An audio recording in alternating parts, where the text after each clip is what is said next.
Це ексклюзив. У нас не тільки посол перший. Це перший раз, коли я спробую говорити виключно українською. Чи критикували вас колись в Ізраїлі за те, що ви надто сильно симпатизуєте Україні? Були такі випадки. Коли кажуть, що Ізраїль не допоміг в військовому плані, це не так, це неправда. Ізраїль ніби так і трішечки на двох стільцях. І з Україною дружить, і з Росією. Це стілець, на якому ми сидимо і спілкуємось виключно про безпеку Ізраїлю і ізраїльських громадян. Чи допомагає той факт, що президент України є представником єврейської національності? Це як стосунки в родині. У нас дуже такі неформальні стосунки, але як в будь-якій родині, іноді ми потребуємо сімейного психолога. Ви у ліжку, де нас застала війна і ми втратили спокій, говоримо про те, що не дає спати спокійно. Я Марічка Довбенко і запрошую вас підписатися на цей канал і поставити лайк, бо у нас сьогодні дуже високошановний гість, вперше посол, пане Міхеель. Дуже рада вас бачити. Добрий день, Марічко, дякую, що запросили. Я теж дуже радий бути тут. Я дуже давно хотіла з вами поспілкуватися, оскільки 24 лютого ми прокинулися у тих реаліях, в яких Ізраїль живе дуже давно, з самого першого дня створення вашої держави. І тому я б хотіла, щоб основний такий фокус, до чого місія цього випуску у нас, те, який досвід Ізраїлю життя під час війни може бути корисний для України, бо, як сказав наш президент, Україна буде великим Ізраїлем з новим обличчям. До речі, хотіла вас запитати, як ви сприйняли цю фразу і як її інтерпретуєте? Ну, насправді я не впевнений і я не знаю, що саме мав на увазі президент, коли він говорив, що Україна має бути великим Ізраїлем, але я думаю, що він мав на увазі те, що Україна, як Ізраїль, повинна розвиватися, повинна перетворятися на розвинуту країну, незважаючи на обставини, незважаючи на війну, яка триває в Ізраїлі з самого початку, з самого зародження держави. І те ж саме, на жаль, може статися і тут в Україні, коли Україна повинна продовжувати жити, продовжувати розвивати свою економіку, своє суспільство, незважаючи на війну і на загрози в плані безпеки. Пане посол, я хочу відзначити вашу українську мову. Я не сподівалася, що ви будете українською розмовляти, бо ви всіх інтерв'ю розмовляєте. Насправді це перший раз, коли я спробую говорити виключно українською, але взагалі я прошу давати інтерв'ю російською або англійською, тому що я не до кінця впевнений своїй українською, але давайте спробуємо. Це буде така перша спроба говорити виключно українською. Це ексклюзив. У нас не тільки посол перший, а посол іноземної країни, посол Ізраїлю, який говорить українською мовою. Це дуже цінно, коли, на мою думку, коли посли приїжджають в країну, вивчають українську мову і тим паче намагаються говорити. Ну, я вважаю, що це взагалі важливо розмовляти мовою тої країни, в якій ти працюєш, але зараз, під час війни, це особливо чутлива тема, і, звичайно, це навіть більш важливо зараз розмовляти і спілкуватися українською, особливо в інтерв'ю або в публічних промовах, публічних заходах, і я намагаюся це робити. Я чекаю коментарів, який в нас посол молодець, як він поважає, шанує і країну, в яку він приїхав служити. Так, я пропоную почати із невеличкого бліцу, добре? Добре. Так, для розігріву трошки. Україна чи Росія? Україна. Україна. Але ви в Росії ж народилися і прожили там? Я народився в Росії, я навіть працював в Росії. Це була моя перша посада, коли я почав дипломатичну кар'єру. Моя перша посада була в Москві. Але зараз я перебуваю тут, в Україні. Я дуже люблю Україну, дуже співчуваю, тому що тут відбувається, співчуваю українському народові. І тому для мене зараз на першому місці це, звичайно, Україна. Ви сказали, дуже любите Україну. У мене якраз наступне питання: за що ви любите Україну? Я думаю, що українці – це приклад того, як цінувати свою країну, як любити свою країну, як продовжувати жити, незважаючи ні на що, і як не лякатися і зберігати оптимізм, незважаючи на війну, незважаючи на дуже важкі обставини. Що для вас стало найбільшим культурним шоком, коли ви приїхали в Україну? Ну, насправді, коли я був призначений послом і приїхав в Україну, це не був мій перший раз в Україні. Я відвідував Україну до того, тому я не думаю, що були будь-який шок. Для мене нічого такого не було. Я не можу сказати, що я добре знав Україну, але трохи знав Україну вже і бував в Києві та в інших містах.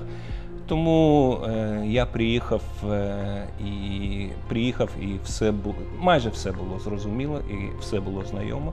Я дуже радий тому, що Україна така дуже зрозуміла країна для ізраїльтян, тому що в нас насправді, незважаючи на те, що ми різні країни, звичайно, але насправді дуже багато є спільного між нашими країнами. От добре, тоді що ви відзначили? 3 спільні риси між Ізраїлем і Україною? Це творчий підхід, це любов до своєї країни. І третє, я думаю, що це стосується нашої політичної культури, вона дуже схожа, тому що як в Ізраїлі, так і в Україні така трохи, як казати, такий, знаєте, на івриті говорять балаган. Це той самий балаган, який я бачу в Україні теж, але я ставлюсь до цього як до чогось, що нам допомагає, а не заважає. Тому що цей плюралізм думок – це різне ставлення до будь-яких проблем. Це насправді робить наші країни сильнішими. Ви сказали балаган на івриті, в українській мові. Україна теж можна так сказати, звичайно. А яке ваше улюблене українське слово? Є таке? Улюблене українське? Так. Нещодавно я вивчив слово, яке я іноді використовую, коли потрібно і не потрібно, це слово «заздалегідь». Таке. Тобто, тож я заздалегідь, вибачте за помилки, які я роблю, буду іноді використовувати це слово «заздалегідь». А українську кухню ви любите? Так, звичайно. А от мені зацікавило. Насправді, як ви сказали, я народився в Росії, але мої коріння теж з України, як майже у кожного єврея в Росії, коріння з України. Моя бабуся народилася в Вінницькій області, мій тато народився в Запоріжжі, тому я мав можливість їсти українську кухню вдома, тому що бабуся готувала дуже багато, тому вона готувала насправді переважно українські страви. Яка, можливо, тоді у вас є улюблена? Звичайно, борщ, звичайно, вареники, всі страви, які всі знають і пов'язують з Україною. А це можна тоді вважати, чекайте, кошерною їжею? Ні, кошерне – це щось особливе. Це певний спосіб готувати їжу і певні обмеження щодо певних продуктів, які можна використовувати, які неможливо використовувати, але це не стосується будь-якої кухні, наприклад, української кухні. Українська кухня теж має бути кошерною. Це, як я сказав, це стосується способу приготовлення їжі. А ви можете їсти, виходить, і не кошерну їжу? Ну, я вам повинен відверто сказати, я не дотримуюся кошерної їжі, і насправді більшість ізраїльтян, вони теж не дотримуються кашрут, це називається кашрут, але є релігіозні люди, які, звичайно, дотримуються. Ми, звичайно, це дуже поважаємо, якщо вони потребують кошерну їжу. Можна знайти кошерну їжу в Києві теж. І, до речі, ви нещодавно були на нашому урочистому прийомі з нагоди Дня Незалежності Ізраїлю. І там вся їжа була кошерна, тому що є чимало людей, релігіозних людей, які приходять на наш прийом, тому було важливо, щоб вся їжа була кошерна. А ви казали, що у вас корені з України, тоді вас можна назвати українським євреєм? Якщо ви хочете, можна назвати, але насправді я особисто народився в Росії, як ви сказали, тож краще назвати мене ізраїльським дипломатом, ніж українським євреєм. Я думаю, що це буде більш доречно. Що стало найемоційнішим моментом вашої служби в Україні? Звичайно, це, як я думаю, для кожного дипломата тут в Україні, це 24 лютого, коли почалася повномасштабна війна. Це був такий дуже емоційний момент. Я пам'ятаю, що тоді ми були вже у Львові. За 3 дні до початку війни ми поїхали у Львов, тому що вже зрозуміло, що щось станеться. Поїхали, і я пам'ятаю, що це було, звичайно, вночі, коли ми прокинулися і побачили, що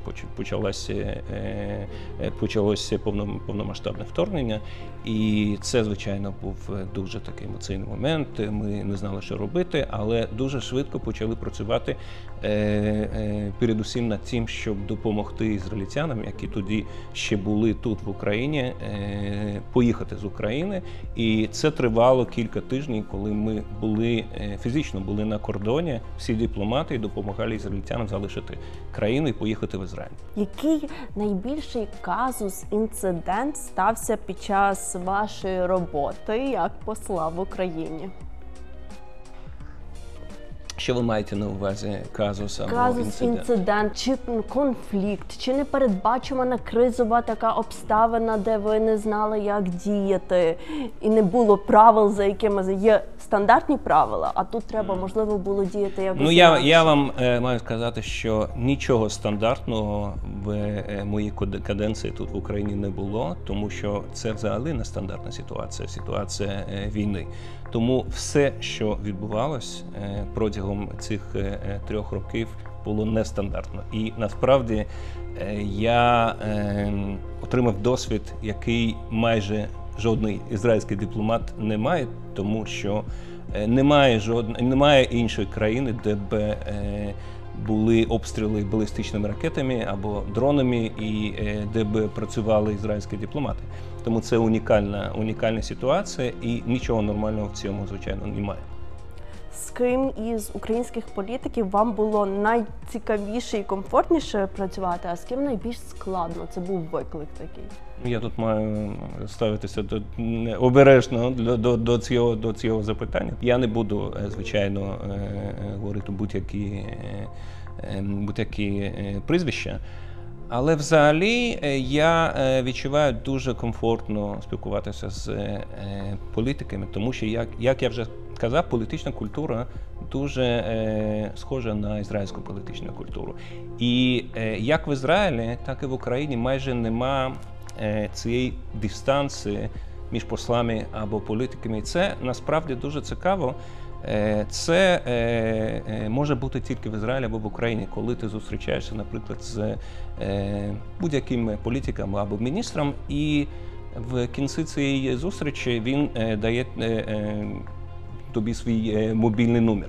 Це майже не може статися в будь-якій іншій країні, але в Ізраїлі і в Україні це нормально. Чи є у вас мрія, яку ви хочете реалізувати на посаді посла в Україні, щось, що залишиться після вас? Звичайно, я б хотів залишити Україну мирною, я б хотів побачити закінчення війни.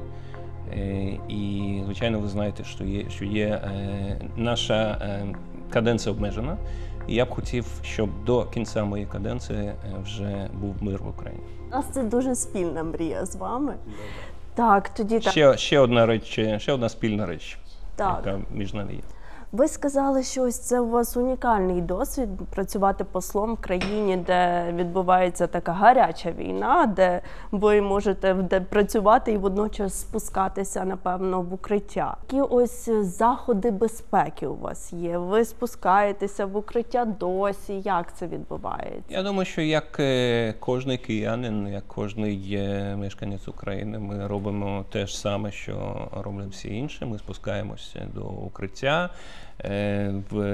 У випадку реальної загрози обов'язково. Ви сказали, як кожен українець, але я вам скажу так, зараз стільки українців ігнорують повітряну тривогу. Як кожен свідомий українець. Але я розумію, що це дуже важко, коли тривога триває багато часів, то, звичайно, це не просто витримати і сидіти в укритті, коли треба працювати, треба щось робити. В посольстві є укриття спеціально? Так, звичайно. Ага. Є укриття, і в випадку тривоги ми обов'язково йдемо в укриття. А от мені цікаво, як це працює в Ізраїлі, тому що я сказала, що українці зараз вже так звикли, що не спускаються в укриття. В Ізраїлі це працює трохи по-іншому, тому що в Ізраїлі немає випадків, коли тривога триває більше, ніж кілька хвилин, наприклад. І в Ізраїлі майже в кожній квартирі є така особлива кімната, де можна перебувати під час тривоги. І те саме, що це те саме, що ми робимо кожен раз, коли є тривога.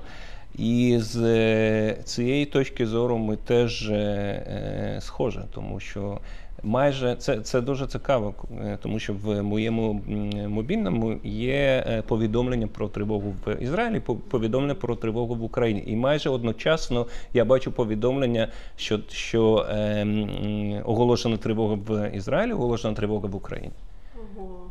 Навіть був такий жарт, що Міністерство туризму Ізраїлю почало кампанію для туристів з України. Приїжджайте в Ізраїль, ви будете відчувати себе як вдома. В цьому щось є. У вас, можливо, навіть трошки комфортніше, бо ви кажете, що у вас є обладнана кімнатка, а в нас є трішки проблеми з цими укриттям. Я знаю, і у вас все ж таки інші загрози. І інтенсивність цих загроз, вона набагато вища, ніж в Ізраїлі. Чи є різниця відчуття тієї війни, яку ви проживаєте тут, і те, що ви бачили в Ізраїлі? Звичайно, є. Це насправді інша війна, і загрози інші, і вороги інші. Ми протистоїмо переважно терористичним організаціям, наприклад, Хамас або Хізбалла. Україна має справу з Росією, це ядерна держава, і це взагалі інша історія. А по тим відчуттям я маю на увазі, отак просто, як коли ти перебуваєш в Ізраїлі і в Україні? Я відчуваю в безпеці в Ізраїлі, і я не можу сказати, що я відчуваю в безпеці тут, в Україні. Тут небезпечніше по відчуттям. Небезпечніше, так.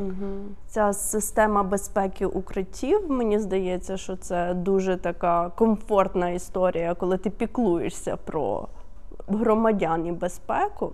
Ще, що часто в Україні лунає, це армія, військова служба. Кожен має служити, навіть жінки. І я впевнена, що ми в Україні маємо прийти так само до якогось рішення. Чи ми всіх обов'язково викликаємо служити 18 років, чоловіків, жінків. Як це працює в Ізраїлі? Звичайно, це буде українське рішення. В Ізраїлі, я можу сказати, як це працює в Ізраїлі. В Ізраїлі з самого початку існування Ізраїля була обов'язкова мобілізація для всіх чоловік і жінок. І всі за винятком, і зараз я поясню, що я маю на увазі, але взагалі всі в 18 років йдуть і служать в армії обов'язково. Обов'язково. Це не стосується тих, хто не служить через те, що вони ведуть релігійний образ життя, але це щось інше. Крім того, є випадки, коли армія дозволяє будь-кому, по-перше, пройти навчання, а потім вже піти служити вже як по фаху і робити щось корисне для армії. Це теж має бути, але взагалі більшість людей в 18 років йдуть в армію. І це дуже така почесна справа. І всі, або майже всі, з величезним поважним ставляться до військової служби. І це обов'язково. І немає різниці, чи ти син когось з уряду, син міністра або син дипломата. Немає жодної різниці. Всі служать в бойових частинах армії. І це взагалі нормально. І ви знаєте, що кожного разу, коли є загострена ситуація в Ізраїлі, люди з-за кордону повертаються в Ізраїль, негайно повертаються в Ізраїль, щоб звернутися до армії і піти служити. Це взагалі нормальна ситуація для Ізраїля. Ви сказали, що діти, навіть політики, урядовці служать. Всіх. Це дуже сподобається українцям, я думаю. Я думаю, що так. А от як... Насправді це обов'язково для того, щоб мати міцну армію, не має бути інакше. Я навіть не можу уявити собі, як може бути інакше. Ви сказали, що це почесно служити в армії в Ізраїлі. Так, звичайно. Не просто служити, а дуже почесно служити в елітних підрозділах, дуже почесно служити в бойових підрозділах. І є величезний конкурс на кожне місце в елітних підрозділах. Взагалі всі хочуть служити там, і не всіх беруть служити там. Є якась система ще мотивації чи навпаки покарання? Бо я читала, що ось якщо ти не служиш в армії, то шлях там в політику чи в бізнес тобі закритий. Я б не сказав, що це стосується бізнесу. Бізнес – це інша справа. Але щодо політики, то це так. І це не тільки почесно, це обов'язково, якщо ти плануєш працювати на будь-якій державній посаді або щось пов'язане з безпекою, це обов'язково. Ваш досвід, мені здається, він для України дуже реалістичний. Він реалістичний, але це потребує часу, щоб адаптувати всю систему до цього досвіду і щоб перетворити це на норму. Тому що в Ізраїлі це норма, в Україні поки що ні. Тут, напевно, треба, я не знаю, здвиг в суспільстві, хоча мені здається, що війна вже зробила його. І в нас так само є. Якщо в Ізраїлі кажуть, якщо б ми не служили, то б Ізраїлю не було. Ну, звичайно, можна нагадати, що сказала Голда Меїр. Якщо араби перестануть воювати, то не буде війни. Якщо Ізраїль перестане воювати, то не буде Ізраїлю. Так. Саме так. В коментарях діліться своїми думками. Як вам такий досвід? Чи думаєте ви, що для України це та модель, яку нам треба прийняти для того, щоб ми могли далі жити поряд із таким сусідом? Додатково хотів би зауважити, що неможливо просто взяти ізраїльський досвід і створити копі-пейст. Це не працює. Оце, напевно, стосується ще, і в нас були такі розмови про залізний купол. Залізний купол. Всі казали, ой, скопіюємо просто в Ізраїлю залізний купол, але я так розумію, це... На жаль, це так не працює. Ні. І залізний купол, він дає відповідь на певні загрози, не на всі загрози.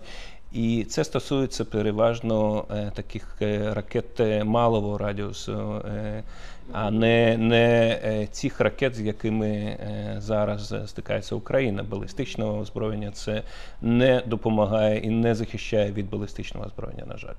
Ну от у вас від балістичних ракет у вас теж є захист, коли Іран... Є, звичайно. Є, наприклад, система, яку дуже добре знають тут в Україні, система «Патріот». яка врятувала нас колись в початку 90-х, коли була перша війна в Персидському заліві.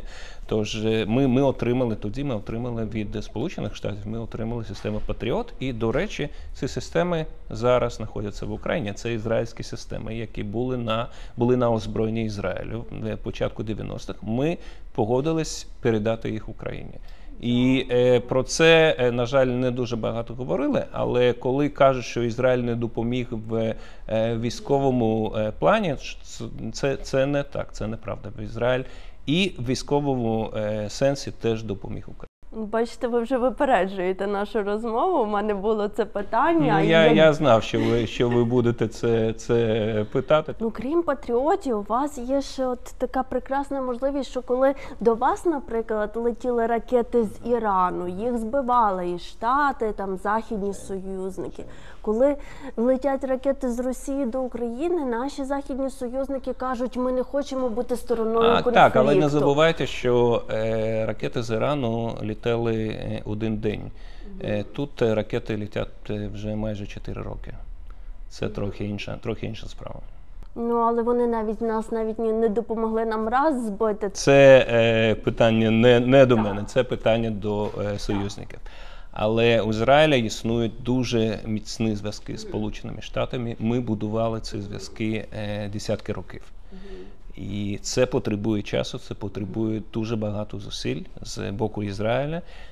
Це потребує бути корисним і для Сполучених Штатів, тому що це не просто стосунки між якоюсь міцною державою і слабким Ізраїлем. Ізраїль теж дуже розвинута держава, розвинута країна, яка дуже багато допомагає Сполученим Штатам. Є дуже багато спільних проєктів в галузі, військовій галузі, які ми робимо спільно з Сполученими Штатами.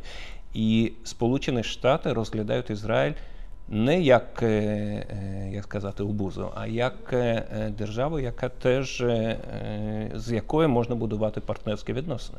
Чи Україна може стати такою незамінною, як Ізраїль? Я 100% впевнений в тому, що Україна може стати і вже стає такою державою. Я абсолютно впевнений в цьому. Це ця наша сильна армія, чи що нас робить таким? І насправді останнім часом є дуже багато розробок, які роблять тут в Україні, особливо в тому, що стосується дронів, захисту від дронів. І весь світ зараз цікавиться тим, що відбувається в цьому сенсі в Україні. І я можу сказати, що навіть ізраїльські компанії цікавляться цим, і вже є певна співпраця між українськими та ізраїльськими компаніями в цій сфері. От ми вже трошечки зачепили цю військову допомогу з боку Ізраїлю. Ви сказали, що є певне сприйняття, що її взагалі нема. Ви сказали, що вона трішечки була. Я десь читала навіть інформацію, що передавав Ізраїль військові технології, але через треті країни. Чому так секретно? Ну, я б не хотів у цьому говорити, тому що це дуже чутливі теми, і я завжди підкреслюю, що краще обговорювати ці теми не в пресі, не публічно, але через особливі канали, які існують. Тому давайте залишимо ці теми для фахівців, для тих, хто насправді працює в цьому напрямку. Добре. Ви в одному інтерв'ю були так сказали, таку фразу, я навіть її процитую, що, напевно, ми не виправдали ті очікування, які були в українців до Ізраїлю. Ну, насправді, особливо з початку війни були дуже високі очікування від Ізраїлю, я це розумію. Але я думаю, що хтось забув про те, що Ізраїль також воююча країна. Ізраїль також стикається з величезними загрозами. І ми бачили це 7 жовтня, коли стався цей жахливий напад терористів на Ізраїль. І ми постійно воюємо. Ми країна, яка постійно воює, постійно повинна захищати своїх громадян. І загрози відносно Ізраїля, вони насправді величезні. І майже вся зброя, яку ми маємо, вона потрібна для нашого захисту. Ну, от коли стався напад Хамасу 7 жовтня, тоді Україна, наш президент, відкрито так підтримали Ізраїль. Ви вважаєте, що цієї підтримки було достатньо? Чи ми дуже цінуємо цю підтримку? І я пам'ятаю, що президент навіть закликав міжнародних лідерів поїхати до Ізраїля і показати свою підтримку Ізраїлю. На жаль, він ще сам не зробив цю подорож в Ізраїль. Я сподіваюся, що він приїде в Ізраїль. Але ми, як я сказав, ми дуже цінуємо підтримку з боку України. Це дуже важливо, і ми сказали, що нам дуже важливо, що Україна підтримала нас. І ми відчували цю підтримку, до речі, не тільки з боку уряду, а, звичайно, також з боку суспільства, з боку громадян. І я пам'ятаю ці City Lights в Києві у підтримку Ізраїлю. Це було дуже важливо. Але ми водночас вже визнаємо принцип двох держав, Ізраїлю і Палестини, як і багато європейських держав. Я не знаю, а це якось впливає? Це вас засмучує, що в нас така позиція? Якби в нас була інша позиція, це б більш сприяло нашим відносинам? Я скажу так, позиція завжди може бути краще. Завжди. Це стосується всіх країн. І в тому числі і України. І так само стосується позиції Ізраїлю щодо війни в Україні. Ось, бо от в нас, все ж таки, ми розуміємо, що ви нам допомагаєте. І за добрими правилами, знаєте, овального кабінету я зразу подякую за всю цю допомогу наперед. Це взагалі правильно. Це правила, універсальні правила. По-перше, треба подякувати. Але водночас ви ж і так само координуєте, певно, що військову співпрацю із Росією по питанням Близького Сходу. Звичайно, у нас є канал комунікації з Росією. Особливо це було важливо, коли Росія була присутня в Сирії, і це почалось в 2015 році, коли Росія надіслала свою армію в Сирію, і ми зрозуміли, що ми маємо координувати наші дії з Росією, тому що інакше може статися якісь інциденти. І тоді я пам'ятаю, що одразу наш прем'єр-міністр Нетаньяху поїхав в Москву і почав спілкуватися о тому, як ми будемо працювати там в Сирії, тому що з нашої точки зору це питання нашої безпеки, це питання присутності Ірану, який ми не можемо допустити, щоб Іран був присутній біля наших кордонів. І ми всі ці роки обмінювалися інформацією з Росією, працювали через цей канал комунікації між військовими. 2015 рік – це ще була інша ситуація, ще не було повномасштабної війни. Зараз і вже ситуація в Сирії змінилась, і плюс Іран, і Росія – друг вашого найбільшого ворога, розумієте? І це для нас зараз ворог. Тому для мене, знаєте, мені здається, от є така навіть приказка «ворог мого ворога, мій друг».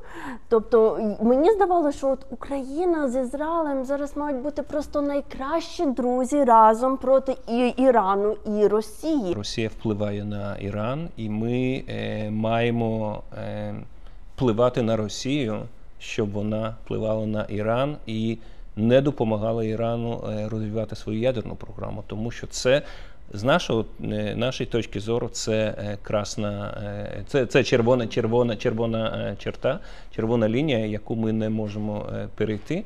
І ми завжди говоримо, що ми не можемо допустити, щоб Іран отримав ядерну зброю. Це буде взагалі інша ситуація. Якщо Іран отримує ядерну зброю, то весь Близький Схід буде іншим.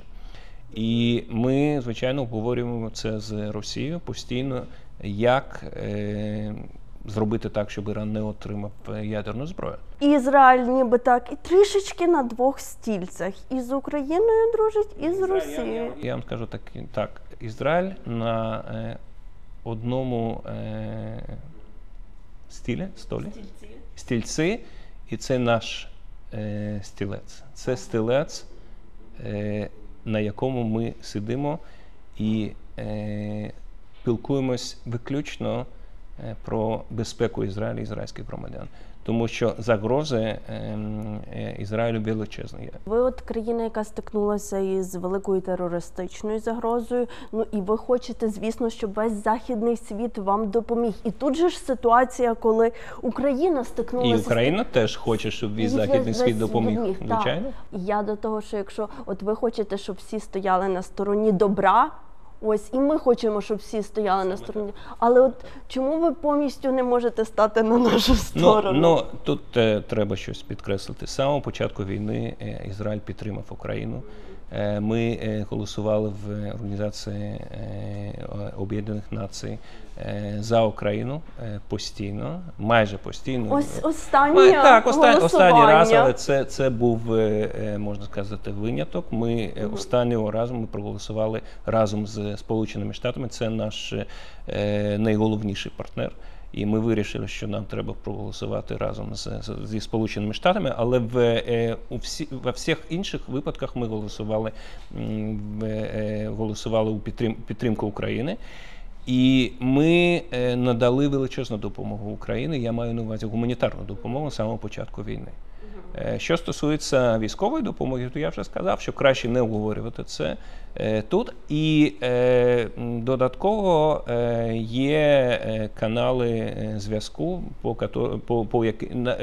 через які ми працюємо постійно. І, скажімо так, ті, хто має це знати, вони знають це. Чому Ізраїль санкції проти Росії не вів? Ізраїль не має такого досвіду і не має такої практики вводити санкції проти будь-якої держави. Але ми дотримуємося санкцій, і навіть в Міністерстві закордонних справ Ізраїля є відділ, який відповідає за те, щоб ніхто не порушував, переважно маємо на увазі американські санкції проти Росії. І насправді не було багато випадків, коли ізраїльські державні організації або ізраїльський бізнес порушував санкції.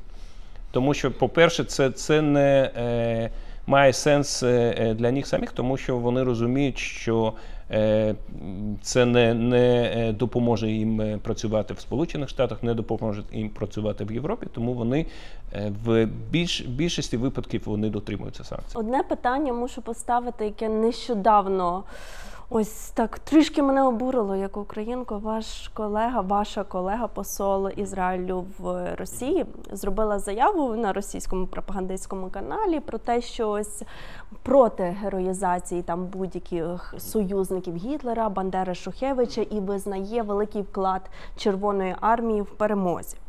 У мене ось таке питання. Чому посол Ізраїлю в Росії не засуджує росіян, які не те, що були союзниками Гітлера, вони разом з Гітлером розв'язали цю війну, я маю на увазі пакт Молотова-Ріббентропа. З історичної точки зору це були не росіяни, це був Радянський Союз, який підписав угоду Ріббентроп-Молотов.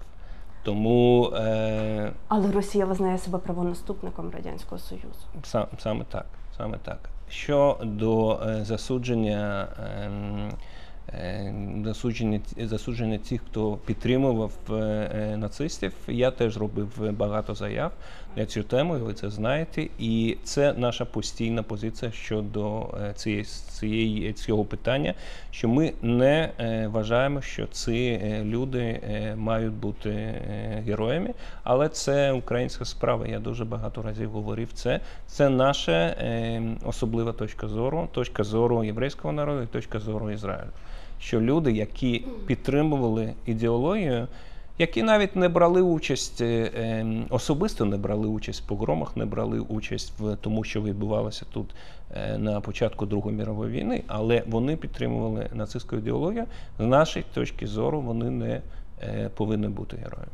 Це все. Все ж таки українці були першими одні з перших, хто рятував євреїв, бо скільки Звичайно, в нас є дуже праведників багато народів випадків, світу. і українці на 4-му місці по кількості праведників народів світу. Є понад 2700 українців, які визнані праведниками народів світу інститутом Яд Вашем.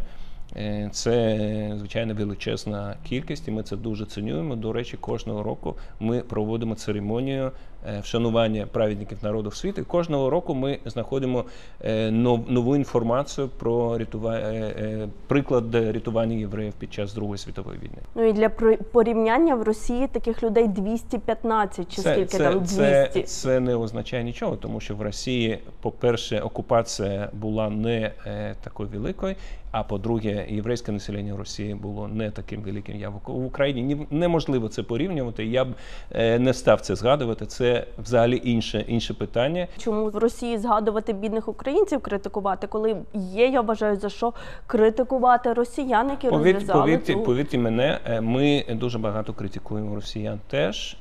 Не завжди ми робимо це публічно, але не публічно ми чимало критикуємо росіян теж. Наприклад, я можу сказати, що коли росіяни запросили Хамас після того, що сталося 7 жовтня, вони запросили Хамас в Москву, ми відверто критикували росіян, ми сказали, що це не тільки недоречно, а це така непряма допомога терору. Ми це сказали, ми сказали публічно і не публічно, звичайно, навіть в більш жорсткій формі ми це сказали. Я ковточок кави зроблю, ви не проти? Звичайно. Я теж. Водички. Я думала, що вам так само потрібно, бо я з вами ще хочу говорити і говорити. А у вас українська мова, пане посол, чудова. Ну, супер, я дуже радий. Я дякую, що ви зберегли це для дебюту в цьому інтерв'ю. Ну, я ж мав зробити подарунок вам. Ой, це дуже приємний подарунок, от бачите. Але я тільки хотів бути впевнений, що все зрозуміло і... Ви навіть десь як сумніваєтеся, ви не дуже такі жахливі помилки роблю. Абсолютно все чудово, взагалі. І я тепер розумію, чому, коли ми влітку минулого року говорили, ви казали, давайте ще зачекаємо, а ви насправді уроки української мови брали. Ні, справа не в тому, не в цьому. Справа в тому, що тоді... Я не пам'ятаю, що було, але ситуація була такою теж чутливою. Так, я пам'ятаю. Завжди в роботі посла є така дилема. Я так читаю просто багато книг дипломатів, і там кажуть, оцей вибір між тим, щоб захищати інтереси своєї держави, чи будувати містки між двома державами. От у вашій роботі для вас важливіше захищати інтереси Ізраїлю чи будувати містки між нашими, покажу тут, двома країнами? Насправді я не думаю, що є протиріччя, як сказати? Протиріччя. Я думаю, що ці дві речі, вони пов'язані. І можна захищати інтереси своєї держави і одночасно будувати міцні зв'язки з державою, в якій ти перебуваєш. І це не означає, що можна робити щось одне. І я завжди намагаюся поєднувати ці дві речі, тому що я думаю, що особливо в нашому випадку це дуже важливо. В такої непростої ситуації, в якої наша країна опинилася. Просто, напевно, інколи можуть бути такі ситуації, коли треба щось обирати. Звичайно, може бути. І взагалі в роботі дипломата є дуже багато різних дилем. Це тільки одна з дилем, які існують, постійно існують. Наприклад, ви сказали інтереси своєї держави, але це теж не так просто визначити, що є насправді інтереси твоєї держави і хто визначає інтереси держави.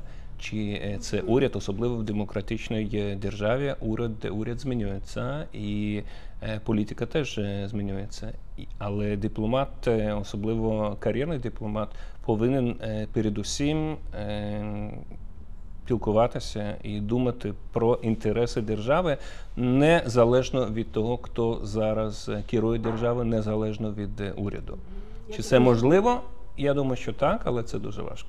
Ну, у вас було десь такий вибір, ви мали робити і розуміти, керуватися чим? У вас така У ситуація? мене було чимало виборів тут. Особливо, коли щось таке відбувається дуже, як війна або інші такі події, то, звичайно, вибір стає навіть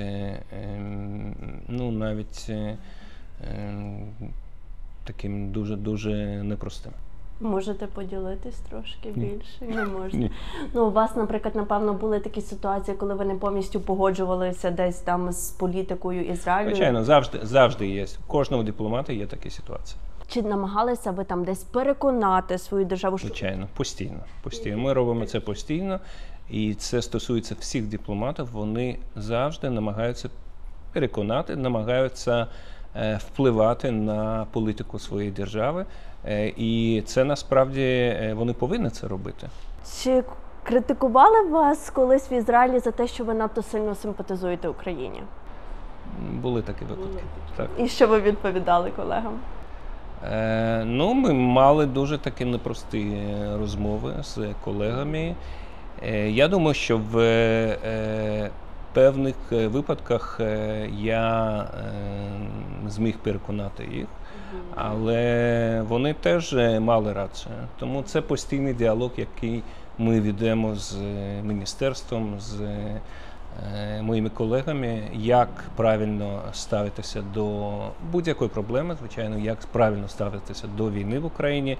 Є різні думки, є різні інтереси, але я впевнений, що для кожного з нас передусім ми спілкуємося про інтереси держави Ізраїль і про інтереси безпеки держави Ізраїль. Про діалог, який ви будуєте вже в Україні з українською владою, чи допомагає побудові містків між Ізраїлем і Україною той факт, що президент України є представником єврейської національності? З одного боку, так, допомагає. З іншого боку, для нас президент України – це передусім президент України.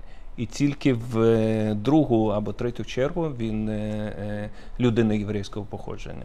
Але найважливіше те, що він зараз президент України. Ми ставимося до нього, звичайно, передусім як до президента України. Але взагалі, коли мене питають або просять розповісти про стосунки між Ізраїлем і Україною, я завжди кажу, що це як стосунки в родині. У нас дуже такі тесні, дуже неформальні стосунки, але як в будь-якій родині, іноді ми потребуємо сімейного психолога, щоб допомогти нам впоратися з всіми проблемами. Є чимало проблем, звичайно, але взагалі, якщо ми дивимося на історію наших стосунків, це дуже тесні стосунки, і нас дуже багато спільного.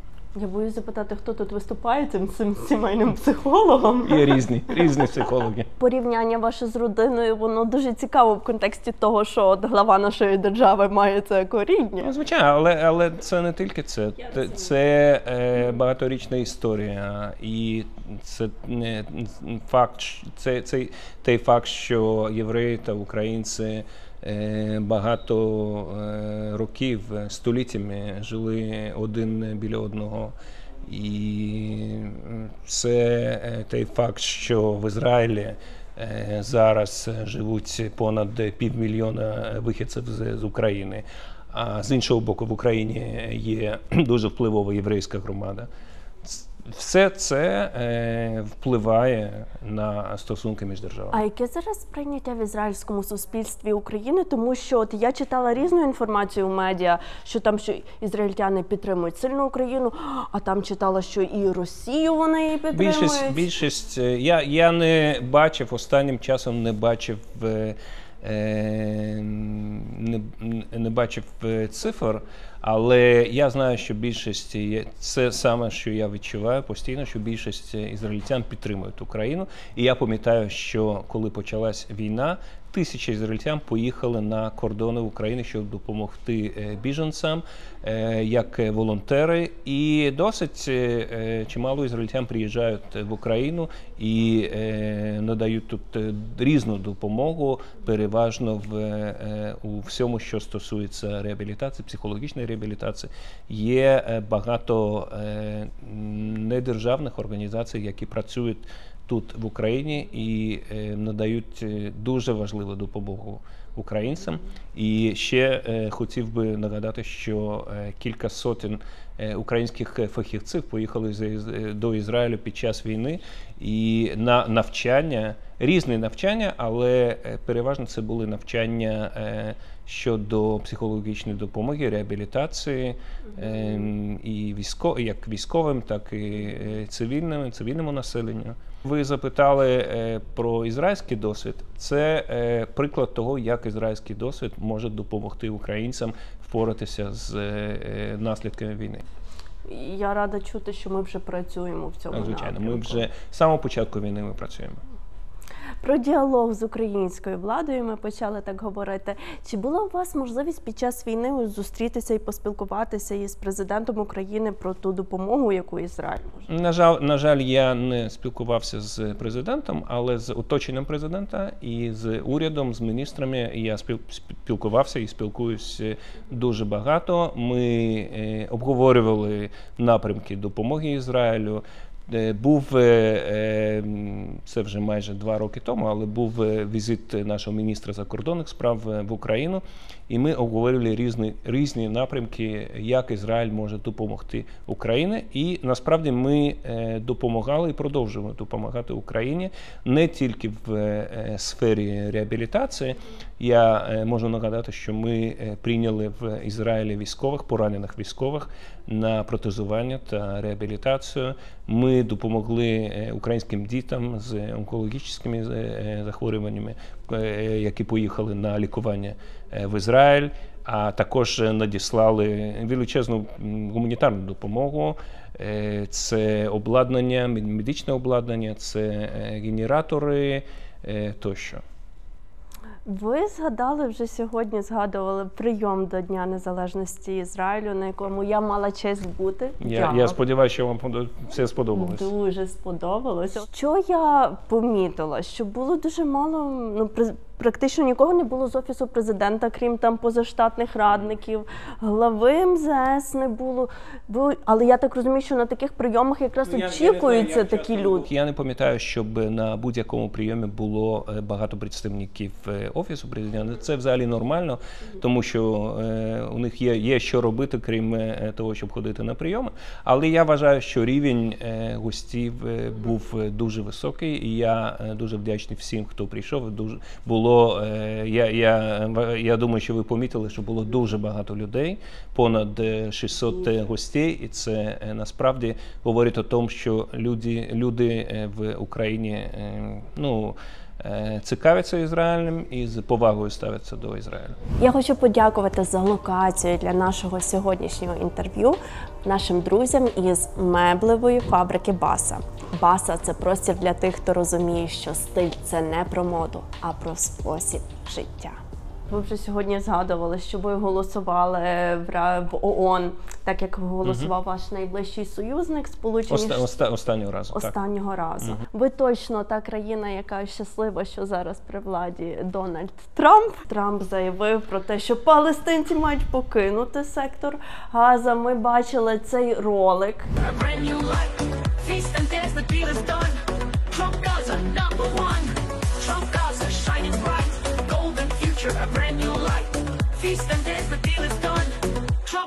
#1. Яка ваша була реакція? Я думаю, що це більше якийсь жарт. Звичайно, було б краще, якби мешканці Газу могли залишити сектор Газу, тому що це дуже таке важке місце, і було б краще. І можливо, це єдина можливість для нас жити у мирі з палестинцями, щоб палестинці залишили. Але ми повинні ставитися реалістично до цього питання. І я Не вважаю, що це може статися незабаром. Це питання, це потребує багато часу вирішити цю проблему. Але що важливо з нашої точки зору, що вся розмова про цю ситуацію, вона пішла в трошки іншому напрямку. І це, з нашої точки зору, важливо. Тому що коріння цієї проблеми, вони в ставленні палестинців до Ізраїлю. Вони в тому, що палестинці досить не визнають Ізраїль і право Ізраїля на існування. Це основна проблема, і це насправді корінь всіх проблем, які зараз ми маємо на Близькому Сході. Я нещодавно читала книгу Боба Вудворда «Війна» про війну в Україні і в Ізраїлі. В книзі описується про ці важкі перемовини між попередньою адміністрацією Байдена і Нетаньяху. США, як постійний союзник, звісно, допомагав завжди Ізраїлю і продовжує допомагати. Але оце питання, те, що ви кажете, болюче, як жити в цьому секторі Газа. І ось тоді, коли Ізраїль проводив бомбардування, там було питання гуманітарної допомоги. І Боб Вудворд там описує, що з боку Ізраїлю була там затримка гуманітарної допомоги, обмеження. В медіа я зустрічала, зараз пишеться інформація про те, що Ізраїль ось обмежує цю допомогу. Як ви можете пояснити цю ситуацію? Це непросте питання, чого Ізраїль повинен давати гуманітарну допомогу тим, хто намагається знищити Ізраїль.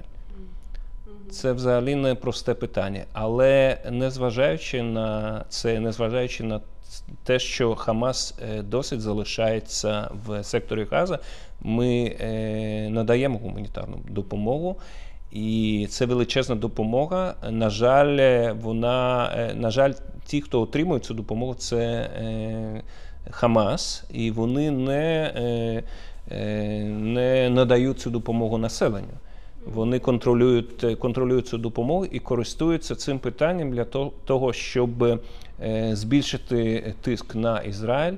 Вони досить утримують заручників, як я казав, і користуються власним населенням як живим щитом для того, щоб захистити самих собі від Ізраїля. Тому, звичайно, на жаль, є поранені і є загиблі, і в тому числі з цивільного населення сектору Газа. Але головна мета – це позбавитися Хамасу в секторі Газа і зробити все, щоб не повторилося те, що сталося 7 жовтня. 7 жовтня це ж було такий провал ізраїльської розвідки. Треба це визнати, ми визнаємо це. Ми досить очікуємо відповіді на це непрості запитання, які є у кожного ізраїльтянина, що саме сталося 7 жовтня. Для українців завжди ізраїльська розвідка – це був такий взірець. Чи відбувається обмін досвідом, співпраця між нашими розвідками? Так, звичайно. Є обмін досвідом, є комунікація між розвідками. Це нормально. Я не маю деталі, не можу говорити про деталі, але, звичайно, такий є канал комунікації існує. Чому я взагалі почала і згадала США? Тому що от у вас прекрасні зараз відносини, в нас трошки непрості. Я б сказав, що це трошки перебільшено, тому що завжди є теми, якими ми постійно обговорюємо, всі теми зі Сполученими Штатами, але це не означає, що ми однаково ставимося до всіх питань. Це насправді не так, але ви праві в тому, що у нас дуже міцна підтримка в Сполучених Штатах, і це не залежить від того, хто зараз знаходиться в Білому домі, це залежить від того, що у нас на різних рівнях, і в тому числі в американському суспільстві є дуже величезна підтримка Ізраїлю. Ізраїль би міг бути тим містком, знаєте, між Україною і США зараз. Ну, з теоретичної точки зору так, але ви розумієте, що в Ізраїлі є багато питань, які стосуються нашої власної безпеки. І, по-перше, ми маємо вирішити ці питання. Ви згадували вже єврейську громаду от в Україні. І ось тут якраз був такий, мені здається, прекрасний приклад, коли головний рабин Моше, він... Моше Асман. Маєте на увазі Моше Асман. Моше Асман, так. Він і запросив духовника Трампа Бернса, і вони тут їздили по... Він взагалі дуже багато робить для України. Так, записав пісню «Заклик до Трампа». You are the one. The world is watching you with every step, with everything you do. Don't let the lights. Це взагалі, мені здається, геніально. От такі кроки, вони мене надихають дуже. І це, мені здається, той приклад, коли Ізраїль вже є трішки цим посередником, я б так сказала. Як ви ставитесь до таких заходів публічної, культурної, релігійної дипломатії? Ну, хочу нагадати, що рабин Асман не є представником Ізраїля. Він працює тут в Україні, він головний рабин України. І я дуже пишаюсь, звичайно, тим, що він робить. І він дуже багато допомагає Україні. Він робить це не від імені Ізраїля, він робить це від свого власного імені, але це не означає, що це дуже важливо. Все, що він робить для України. І в нього ж син загинув на війні. Так. Тому подяка просто єдине, що я хочу зараз. Взагалі, я бачу, що і постійно бачу, що єврейська громада України бере дуже активну участь в захисті України. І дуже багато євреїв, наскільки я знаю, долучились до лав ЗСУ. І, на жаль, були навіть приклади, коли люди з подвійним громадянством Ізраїля і України, вони були вбиті на фронті, і були навіть випадки, коли ми мали транспортувати тіло в Ізраїль для поховання в Ізраїлі. Такі випадки теж були. Ми багато сьогодні говорили про досвід Ізраїлю корисний для України. А от за час вашої роботи 3 роки в Україні під час війни, саме я маю на увазі, бо трошки більше вже, ніж 3 роки, бо вже 4-й рік добігає. Що ви побачили в Україні? Чи може щось бути корисним для Ізраїлю, що б ви хотіли запозичити? В Україні дуже багато того, що може бути корисним для Ізраїля. Ізраїль традиційно отримує від України зерно. Дуже багато. І наша food security, наша безпека, як сказати, продовольча безпека залежить в тому числі від України. Тому для нас це був дуже важкий час, коли були проблеми з портом в Одесі, коли неможливо було відправляти зерно з України в Ізраїль. Але зараз це працює добре. І крім того, ми вивчаємо досвід України во всьому, що стосується останніх розробок в плані дронів.